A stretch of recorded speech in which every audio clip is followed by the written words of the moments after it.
Led Zeppelin, just say the name, and, I mean, your brain immediately conjures up a caricature, doesn't it? Oh, The absolutely. open shirts, the massive hair, the private jet with the logo painted right on the side, television sets flying out of hotel windows. They essentially wrote the manual on it. If you Huh. look at any rock band from the 80s or 90s, they're just tracing the outlines that Zeppelin drew. Right. But here is the thing that hit me while I was, going through our stack of sources for this deep dive.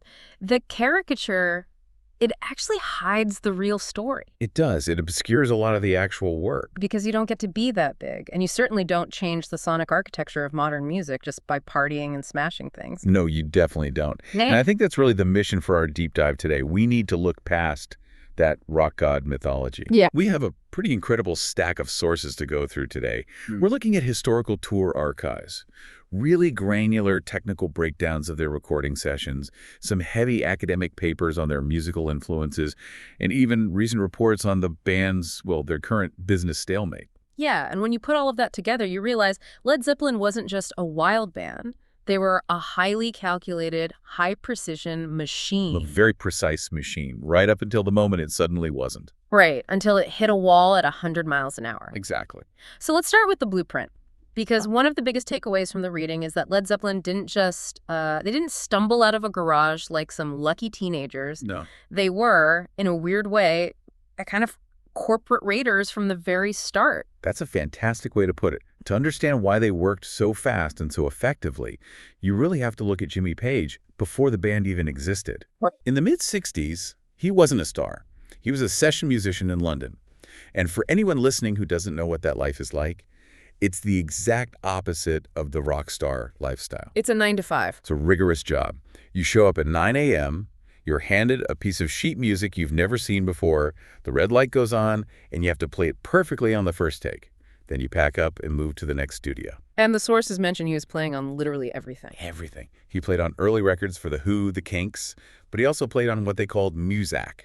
Elevator music. The guy who wrote the riff for Whole Lotta Love Mhm. was sitting in a studio playing elevator music. He was playing jingles, pop ballads, background music for department stores, you name it.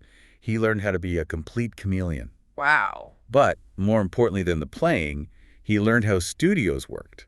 He knew where to put the microphones to get very specific sounds. He knew how to layer instruments so they wouldn't muddy the track. He was basically a master producer disguised as a hired guitarist. So when his previous band, the Yardbirds, fell apart in 1968, he wasn't panicking. He had a strategy ready to go. Right. The Yardbirds crumble. Page and the bassist, Chris Treja, are left holding the bag. They have these tour dates in Scandinavia they are legally obligated to fulfill. They needed a new Yardbirds just to avoid getting sued. Exactly. They need bodies on stage. Yeah. And Treja actually bows out. He decides to become a photographer. Which is funny because he ends up taking the photo on the back cover of the first Zeppelin album. He does. So Page is left completely alone, and he starts recruiting. And notice, he doesn't go for famous faces. He goes for sheer competence. He calls John Paul Jones. Another elite session pro, a guy who can play bass, keyboards, arrange strings. He's a musical Swiss Army knife. He knew exactly what it took to get a job done in the studio. Then for the singer, Page wants a real belter, and the notes say he actually tries to get Terry Reid first. He does. Terry was already somewhat established, but Reid says no. Imagine being the guy who said no to Led Zeppelin that has to keep you up at night. I know, right? But Reid says, check out this kid up in the Midlands. And that kid is Robert Plant. And Plant says yes and brings along his buddy, a drummer named John Bonham. Which leads us to that famous first rehearsal, August 1968. A tiny, cramped room below a record store on Gerrard Street in London. And this is where the machine we're talking about really comes to life. It is. Usually, bands take months to gel. You have to learn each other's quirks, figure out the timing. But because Page and Jones were clockwork session guys, and Bonham and Plant had this raw, aggressive chemistry from playing in local pub bands together, it just locked in immediately. They played Train Kept a Rollin'. Yeah, and Robert Plant later said it was like a revelation. He realized instantly he was in a room full of giants. But here's the part that genuinely blew my mind when I was reading the timeline. They didn't just go out and start gigging to build hype for a year. They went straight into the studio and recorded their debut album. Straight in. And the timeline is absurd. How long did it take them from start to finish? The entire debut album, Led Zeppelin I, was recorded and mixed in roughly 30 to 36 hours. That is insane to me. I mean, modern bands spend 3 weeks just dialing in a snare drum sound. 36 hours for an album that basically changed history. It's incredibly fast. But here's the real business insight from the sources. Yeah. It wasn't just about speed, it was about leverage. Jimmy Page paid for that entire studio session out of his own pocket. It cost him, what, £1,782? 1,782 pounds. Which is roughly the price of a used Honda Civic today. Yeah, more or less. But think about the business implication for a second. By paying for it himself, Page owned the master tapes. He wasn't walking into a record label acting like a beggar asking for money to make an album. Right. He was walking in with a finished, polished product. He literally put the tape on the desk at Atlantic Records and said, take it or leave it. That's a massive power move for 1968. Usually the label loans you the money to record, and because of that, they own you. Exactly. It was completely unheard of for a brand new band. But it worked. They signed a massive deal with Atlantic. $143,000, which was the biggest deal of its kind at the time for a new act. And because they didn't take the label's money to make the record, the label had absolutely zero say in the music. None. There was no A&R guy saying, change the single or we don't like the cover art. Zeppelin had total artistic autonomy baked into their contract from day one. So they have the control. Now let's talk about the product itself, the sound. Because in the popular imagination, Zeppelin is the birth of heavy metal. They are loud. But the sources keep highlighting this specific philosophy Page had. He called it light and shade. What does that actually mean in practice? It means dynamics. Page understood something fundamental from his session days. If you just scream at someone through an amplifier for 40 minutes straight, they stop listening. It just becomes white noise. You ear fatigue? Exactly. To make the heavy parts sound truly heavy, you need delicate, quiet parts to compare them to. Think about songs like Ramble On or Stairway to Heaven. Right, they start so soft. They start with acoustic guitars, folk influences, these almost medieval textures. And then, when the distortion finally kicks in and Bonham hits the drums, it feels like an explosion. And it only feels that way because your ear had completely adjusted to the quiet. And the absolute architectural peak of this sound, and I mean literally architectural, happened when they recorded Led Zeppelin the 5 at Headley Grange. Yes. This wasn't a pristine London studio. No, and this location is crucial to the whole Zeppelin mythos. By the time they get to their fourth album, they are totally done with sterile recording studios. Yeah. They want vibe. So they rent Headley Grange. It was a former poorhouse built in 1795. A poorhouse. So it was cold, damp, probably smelled like old coal. It was miserable, by all accounts. Yeah. But it had something a multi-million-dollar studio didn't have. It had a massive 3-story stone staircase with unbelievable natural acoustics. And this is where we get the drums for When the Levee Breaks. That's the one. Okay, I want to drill down on this because you've all heard that drum beat. Even if you don't know Zeppelin, you know that beat. It's been sampled by everyone from the Beastie Boys to Beyoncé. Why does it sound like a cannon going off? So let's look at the physics of how they recorded it. In a normal 1970s studio, engineers wanted a very dry sound. They'd put the drummer in a small carpeted isolation booth and shove the microphones right up against the drum heads. Right. Very tight, very controlled. Thwack, thwack. But Page and their engineer, Andy Johns, did the exact opposite. They took John Bonham's drum kit and set it up at the very bottom of that cavernous stone hallway. Okay. Then, instead of putting the mics next to the drums, they took a stereo microphone and hung it way up in the second landing of the staircase. So the microphone is what, 20 or 30 feet away from the actual drums? At least. And what that microphone captured wasn't just the physical impact of the stick hitting the drum. It was the actual air moving inside that huge hallway. It captured the reverb, the slapback echoing off the 200-year-old stone walls. That's a wet sound. Extremely wet. It sounds massive because you're literally hearing the room compress the sound waves before they even hit the microphone. It's such an irony, isn't it? They used a poorhouse from 1795 to create arguably the most futuristic sampled drum sound of the entire decade. It's brilliant. And it wasn't just the room that made them great. It was their willingness to just go with the chaos. There's a great anecdote in the logs about the song Four Sticks. Oh, yeah. Bono was trying to record it, and he just couldn't get the groove right. He was getting increasingly furious. And he wasn't exactly known for his gentle patience. No, he was a very volatile guy. So in a fit of pure rage, he grabs a second set of drumsticks. He's now holding 2 sticks in his left hand and 2 in his right, 4 sticks total. Yeah, hence the name. Exactly. And he just starts absolutely pummeling the kit out of sheer frustration. Yeah. And Page is in the other room and goes, "That's it. That's the take. They kept the anchor. However, and this is a really big however that we need to address, we can't talk about their genius in the studio without addressing the elephant in the room, or rather, the massive lawsuits in the room. The plagiarism. Yes. This is definitely the shade part of their legacy. The academic papers we reviewed are pretty unsparing about this. They are ruthless, and for good reason. The academic perspective here is that Zeppelin, like a lot of British bands of that era, essentially worshipped American blues. But for Zeppelin, the line between paying tribute and outright theft got very, very blurry. Give us the clearest example of this, because I think casual fans know there was a trial over Stairway to Heaven recently, but the earlier blues stuff is much more clear-cut. Let's look at Whole Lotta Love. It's arguably their signature guitar riff. Yeah. But if you look at the lyrics and the vocal phrasing Plant uses, it is a direct, undeniable lift from a song called You Need Love, written by Willie Dixon and recorded by Muddy Waters. Right. And then there's the Lemon Song, which borrows incredibly heavily from Howlin' Wolf's Killing Floor. And for a long time, Willie Dixon and Howlin' Wolf weren't listed anywhere in the liner notes, right? It just said, written by Page and Plant. Correct. And that's really where the academic argument of appropriation comes in. You have these young, white British guys taking the deeply personal cultural heritage of Black American artists.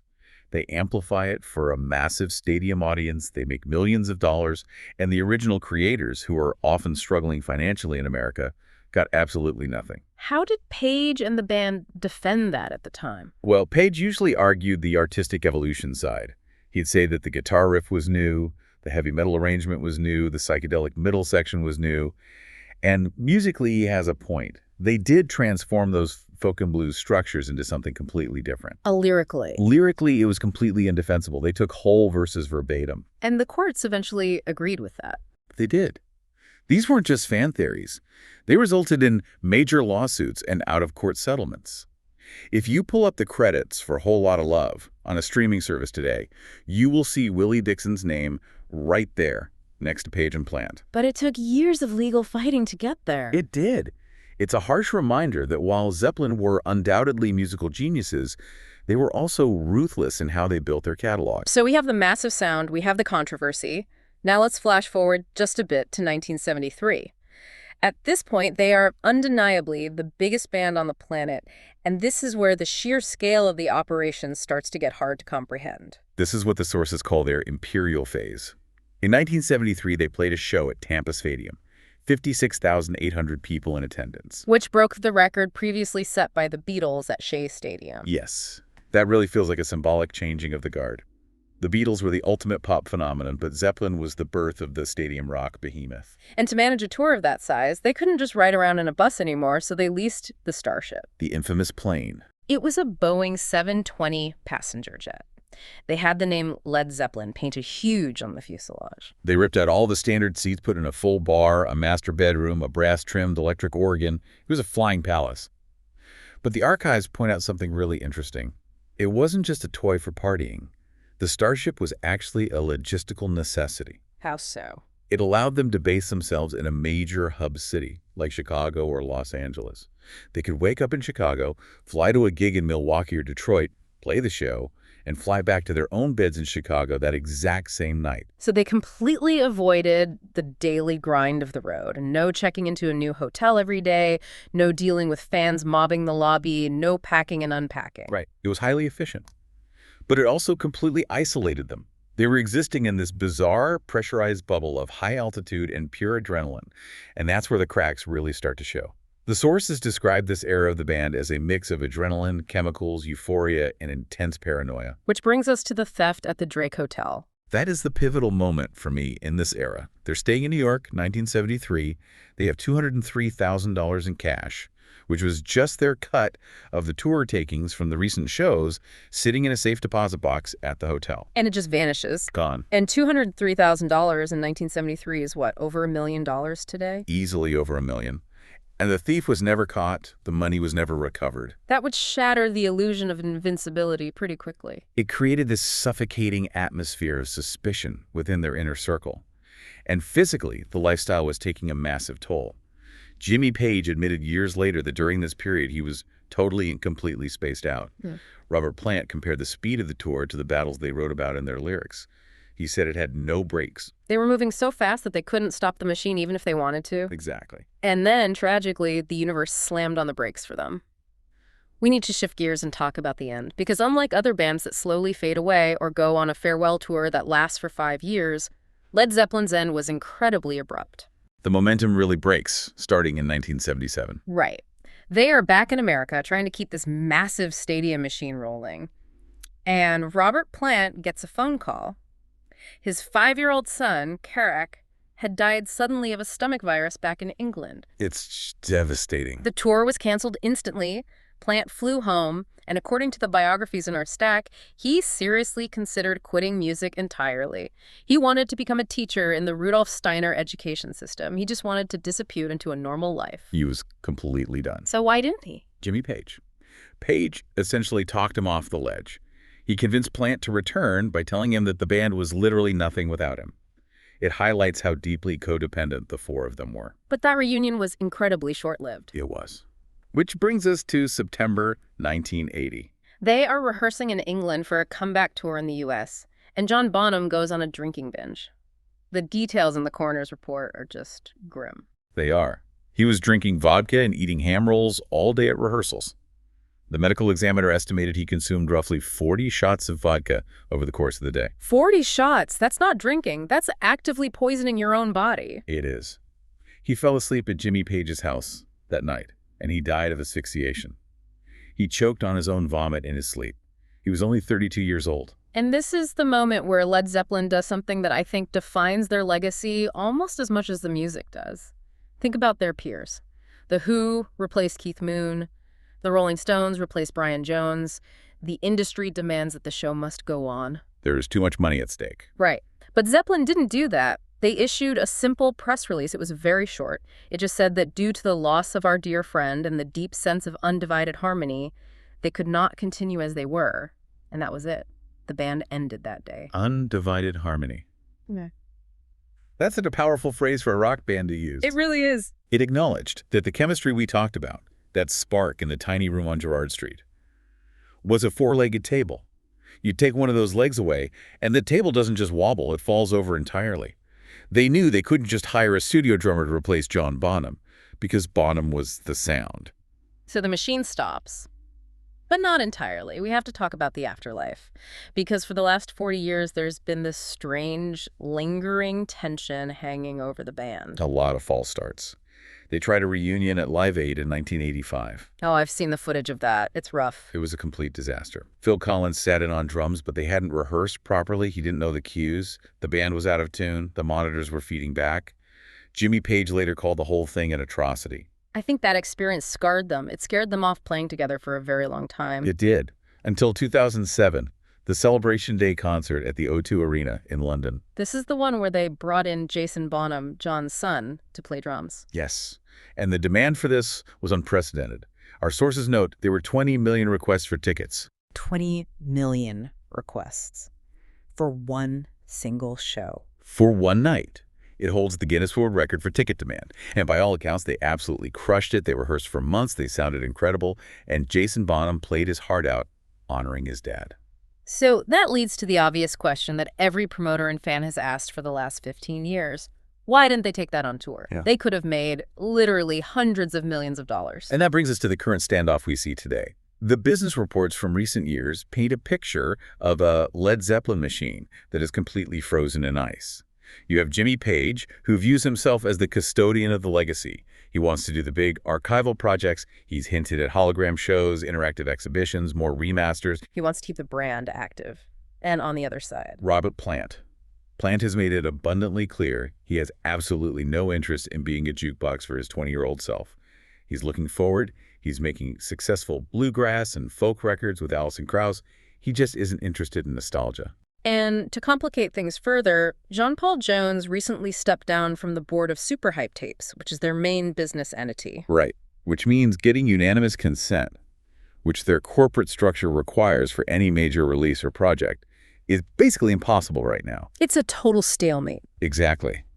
There's a completed official documentary called Becoming Led Zeppelin that premiered at a film festival years ago and has barely seen the light of day since, seemingly because they can't agree on how to promote it. Their social media accounts go dead for months at a time. Compared to the Beatles or Pink Floyd, who are constantly churning out box sets and digital content, Zeppelin is a ghost ship.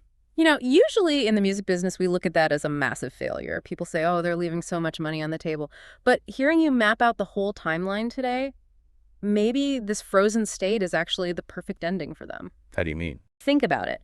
They started their career with total control page, paying for the studio time, rejecting the label's interference with that very first contract. Then they ended the band with total integrity, refusing to replace their drummer just to keep the tour money rolling in. And now they're refusing to cash in on a massive corporate nostalgia tour just because the industry expects them to. It's deeply frustrating if you're a fan wanting new content, but it is incredibly consistent with who they are. That's a really profound point. In an era where legacy artists are selling their publishing catalogs for $500 million and touring until they're 80 years old, Led Zeppelin remains completely unique. They created the absolute blueprint for heavy music, but they also knew exactly when to start, and tragically, they accepted when they had to stop, and they have stuck to it. Sometimes silence is the loudest thing you can record. I couldn't agree more. Well, that leaves us with one final thought to mull over. We've talked about how their failure to agree on business is starving the modern digital machine of new content. But by failing to adapt to the streaming TikTok era of endless fragmented content, they are inadvertently forcing you to experience their music the exact way it was intended, as massive, unalterable monoliths that demand your full attention. If you want Zeppelin, you have to go to them. They aren't coming to your feed. That's a great perspective. That's it for this deep dive. If you have a chance today, put on When the Levee Breaks. And don't just listen to the beat, listen to the hallway. Listen to the air moving in that 1795 poorhouse. We'll see you on the next one.